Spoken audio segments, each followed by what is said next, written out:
কবিতাৰ শিৰোনাম মানুহ হোৱাৰ সপোন।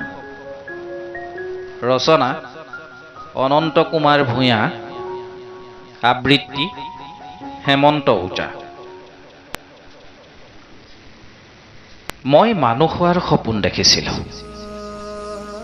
মদৰ পিয়লা হাতত নোলোৱাৰ কথা দিছিলোঁ, শপত খাইছিলোঁ। কণমানি পুত্ৰ সন্তানৰ পিতৃ মই ভ্ৰমত ঘূৰিছোঁ।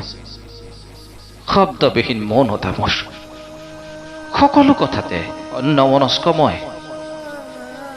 আশাহীন দুৰ্বল শৰীৰ,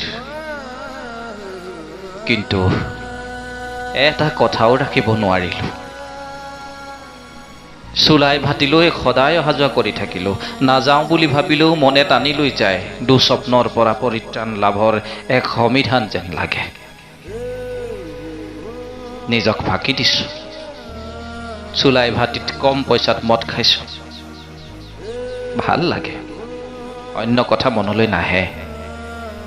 পাহৰি যাওঁ সময়, স্ত্ৰী পুত্ৰৰ কথা মনত নপৰে সেই সময়ত।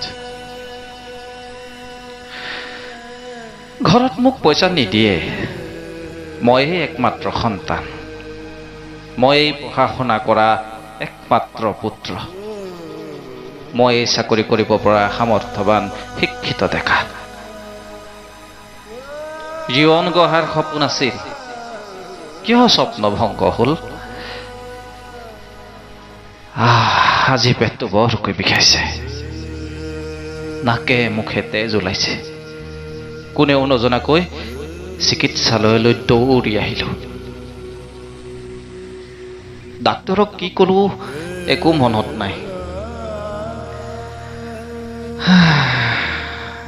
এয়া মোৰ অন্তিম অৱস্থা। মৰিশালী নামৰ কাৰাগাৰলৈ মৃতদেহ চাঙিত লৈ যাব। কণমানি পুত্ৰই মুখাগ্নি কৰিব, সমাজৰ মানুহবিলাকে নিৰ্দেশ দি যাব। আৰু